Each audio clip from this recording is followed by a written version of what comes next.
Good morning, children. We are studying food production and management part 1. In the previous class, we studied about different irrigation methods and about weeding. Today, we will study about crop protection. Children, you all know that there is always a risk associated with crop production related to the attack of disease causing microorganisms, insects or rodents. So, there is a need to protect the crops from their attack, right? So, rats, insects and microorganisms, they damage the crops, and any organism that can damage or destroy a crop plant is called a pest. So, in order to kill them, we use pesticides. So, what are pesticides? They are chemical substances used for destroying pests, right? Now, they are of different types based on their action. So, if there are some pesticides that will act on insects, we call them insecticides. For example, DDT and BHC. Now, DDT is dichloro-diphenyl trichloroethane. This DDT was used for several years, but then later on it was discovered that it also harms the environment. So, there are some countries which banned use of DDT. Alright, but other countries are still using it. We all know that since they are chemical substances, so it is obvious that if pesticides are sprayed, then there is always some amount of risk associated, right? There are some disadvantages, but if we are precautious and if we are using them in limited quantity, then the advantages are more. The advantages will definitely outnumber. Alright, second is fungicides. As the name suggests, they are used to kill disease causing fungi. Two examples of fungicides are mentioned in your book: copper oxychloride and sulfur. Then rodenticides, they are used to destroy the rodents. Children, you have studied about rodents in your in class 6. You all know that rodents are mammals, and two common examples are rats and squirrels. So, they damage the crops. So, in order to destroy them, okay, so that they stay away from the crop yield, rodenticides are used. Examples: zinc, phosphide and warfarin.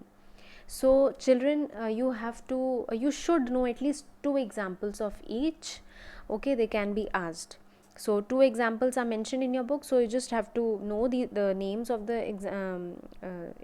pesticides and the purpose for which they are used. That's all. Now, how to select a good pesticide? If the pesticide is biodegradable, okay, then it is a good pesticide. So, it can degrade on its own and it is not going to stay on the soil surface or on the crops for very long, then it is a good pesticide. It should be selective in action. So, it should be like as I said, it should be specific for a particular insect or a fungi. Okay, it should not harm other organisms. So, it should not harm human beings. So, if it is not harming other organisms and it is specific in action, then it is a good pesticide. As I said that there is some amount of risk always associated with using such chemicals. So, one such danger is there that the toxics that are present in them, they can cause some irritation in the skin and can also harm our respiratory tract. So, it is always advised that people who are spraying these pesticides, they should take some precautions. Okay. Plus, if we are about to use fresh vegetables, fruits or grains, then we should wash them properly before using, because we all know that pesticides are sprayed and the traces can always remain on the peel. So, it is always advised to wash fruits, vegetables, grains properly before using. Now, in order to improve the crop yield and to improve the crop variety, hybrid seeds are used. Okay. Now children, what is hybrid, or making, as I said, making use of hybrid seeds? So what happens is that we can choose different plants having certain characteristics, okay, and then we can combine the characteristics of different plants and obtain a new genetic combination, a new variety.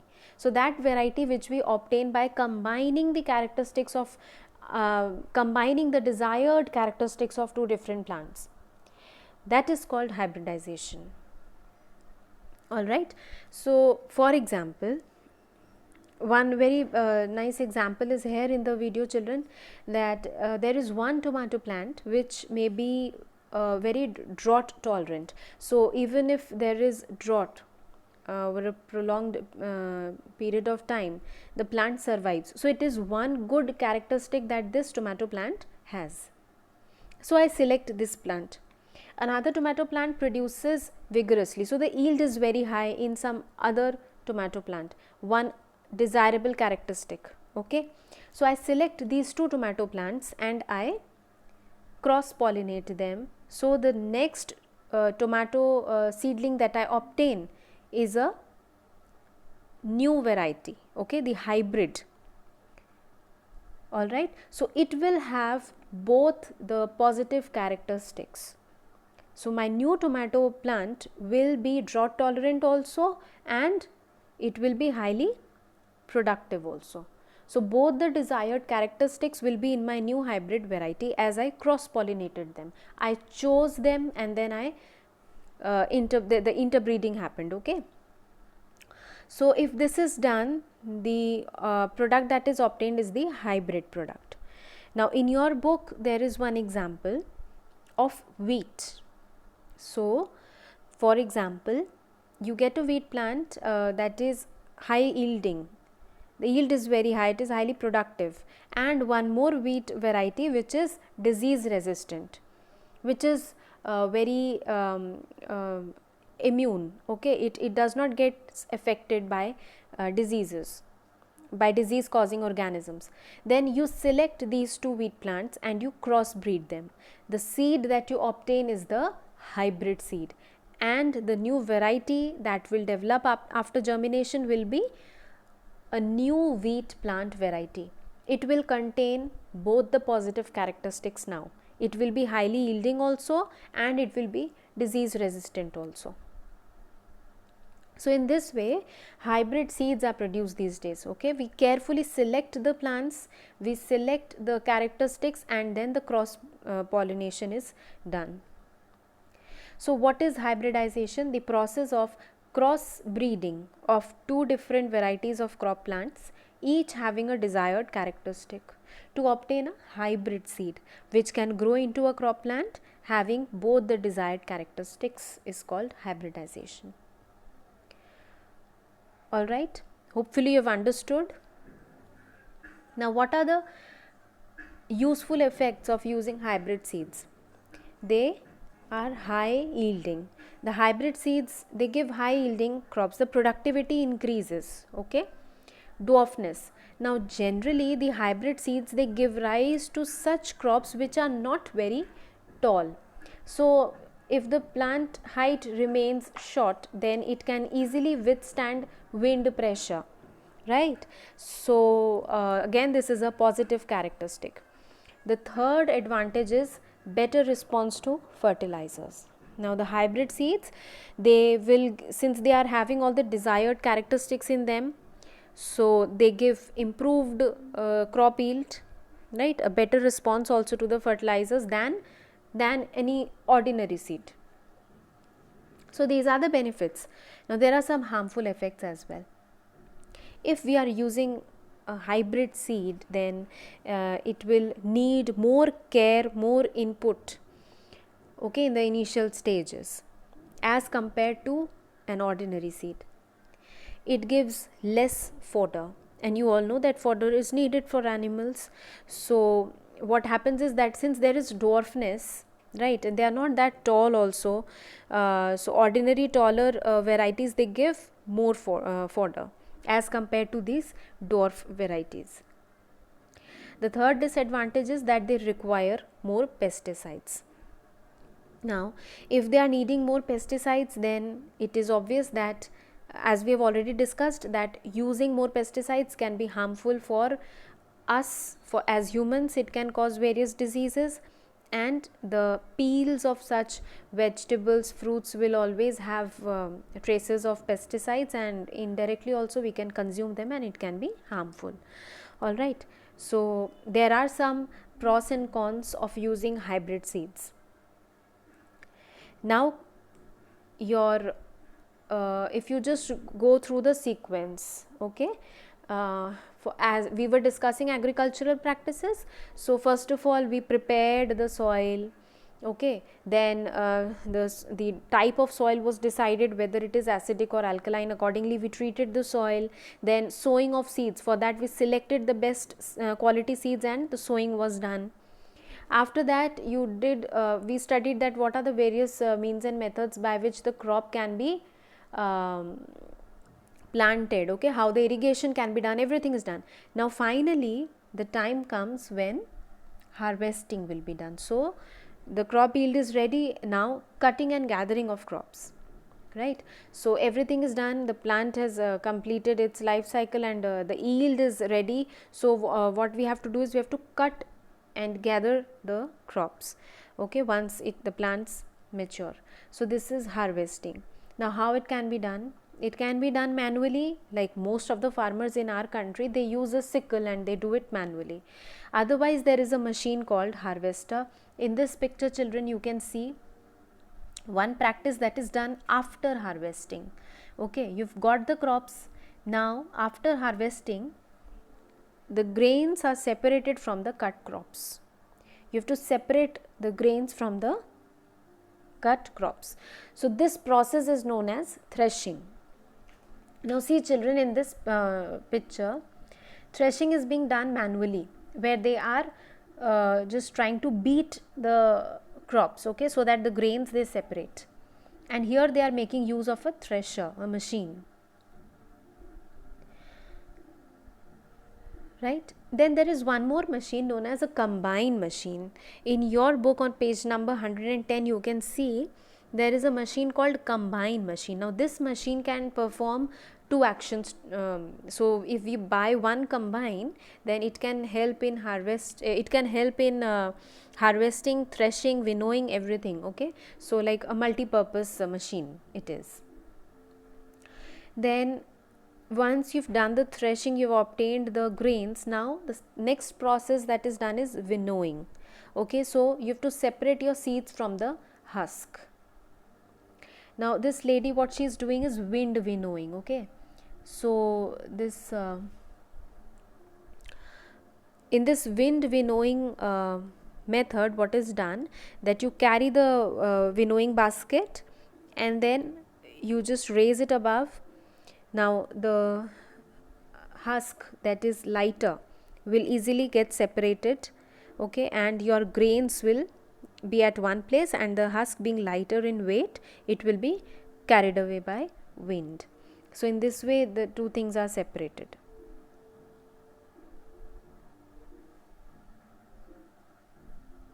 Now everything is done. Finally the farmer has to take care of storage. So before storing, children, there is a lot of moisture present in the harvested crop, okay. So the crop grains, they are first what is done is that they are dried under sun. So after all the moisture is evaporated, once the grains they are completely dry, then only they can be stored. Otherwise, and they can show some, there can be some rotting, or they are prone to diseases that way, okay. If you keep the moisture content intact, if it is still there and you are storing it, then easily they will be decayed by the microorganisms, okay. So first you have to dry them. So sun drying is the most common method that is used. Otherwise, when the crop produces at a commercial scale, at a very large scale, then mechanical dryers are used. So whatever is the method, first you have to dry and then you can store. Now storing, if large scale storage has to be done, then granaries are there, otherwise they are stored in gunny bags. Now there is one term, green revolution. Now children, you all know that this green revolution, and the name itself is quite clear, and I believe that most of you already are aware of it, this green revolution. When we make use of these hybrid seeds or different methods of irrigation, or these good quality pesticides and weedicides, okay, whenever we are using all these modern methods of agriculture to increase the crop yield, then what happens? The crop yield increases manifold, right? It increases. So this tremendous increase in the crop production, particularly our wheat production was considered, okay, particularly all these modern methods were applied on wheat production, and then our country became self-sufficient in wheat production. So this was termed as green revolution, the tremendous increase in food production by using modern methods of agriculture. So whatever we studied till now, all those are the modern methods. So if these things are implemented and the crop yield increases, then this is green revolution. All right. Advantages: if green revolution happens, then obviously the country will become self-sufficient. We will not have to rely on other countries for food. If we become self-sufficient, then we can take care of our own population, plus the surplus can be exported also. Improved the economic condition of farmers. Now if the production will be high, then the farmers will sell more and will earn more money that way, okay. Then if agricultural yield is increasing, food production is increasing, then various machines, fertilizers, hybrid seeds, whatever they buy from the market, their demand also increases. So in this way it leads to industrial growth also, right?